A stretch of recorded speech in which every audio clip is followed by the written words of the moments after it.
The carry trade. The carry trade is a term that you'll often hear in very volatile markets or in strongly trending markets where there are significant interest rate differentials between two currencies or a multiple of currencies.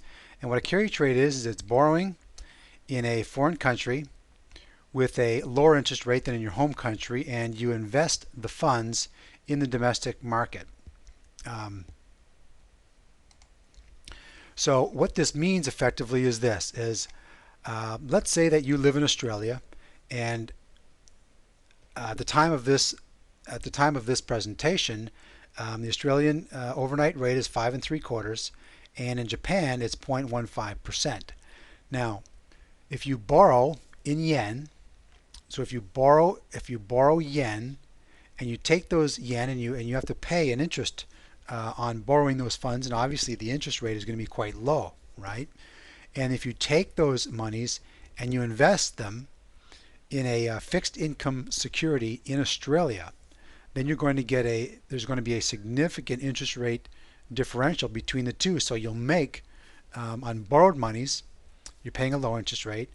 On the monies invested in the higher interest rate jurisdiction, Australia at 5.75 overnight rate, then you will make that interest rate differential. However, it's free money, right? Well, not necessarily. What is your risk? Your risk is any major currency fluctuation that moves the yen stronger than the Australian dollar may offset the interest rate differential and even put you into a loss. However, the currencies and the flows, the foreign exchange flows or the cash flows typically move towards the higher interest bearing fixed income securities. So again, it's borrowing in a foreign country with a lower interest rate than your home country, and you invest the funds in the domestic market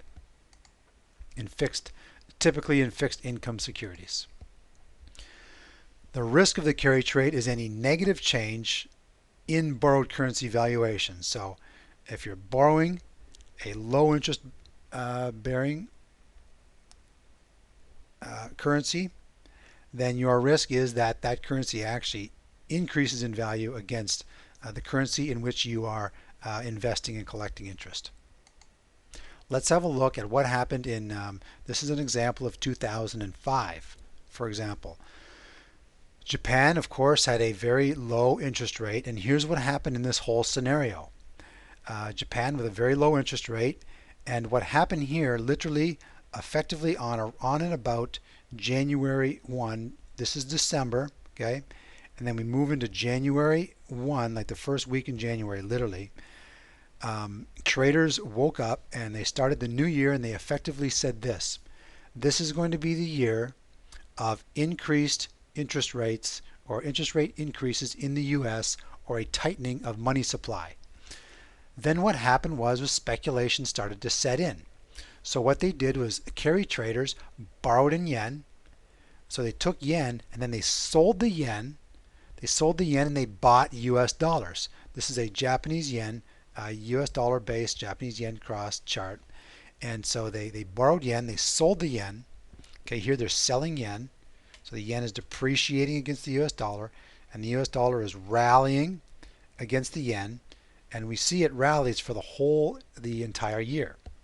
It rallies from 103 area all the way up to 120, so 1700 pips, 1600, 1700 pips in this rally.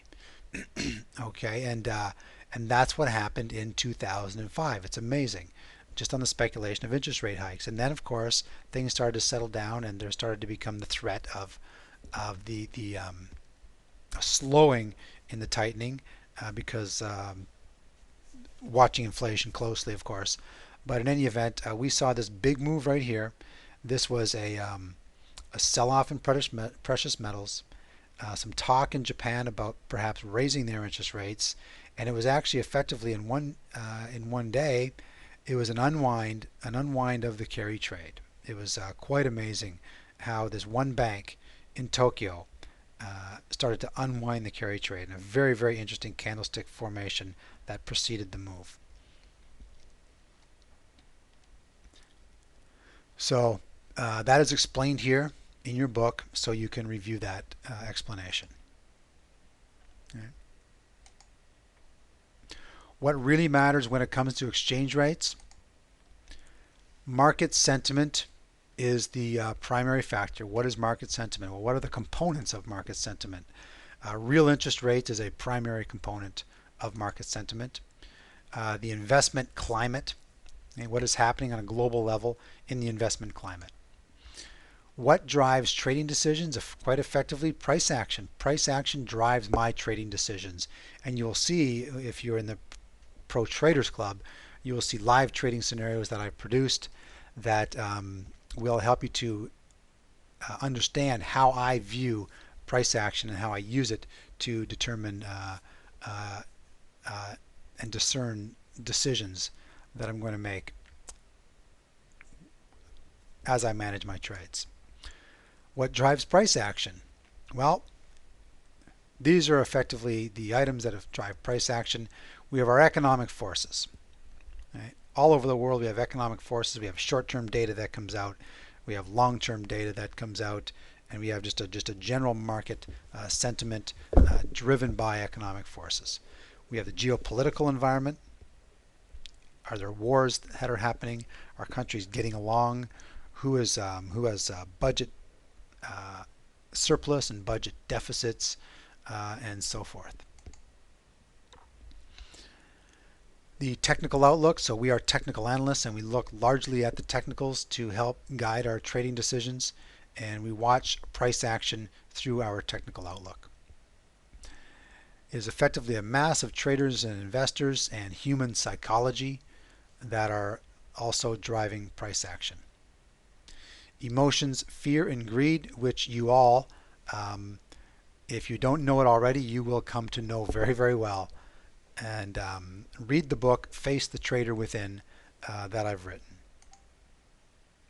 You are what you do, and trade with discipline. You are what you do. At the end of a trading day, how you manage the trade reflects who you are.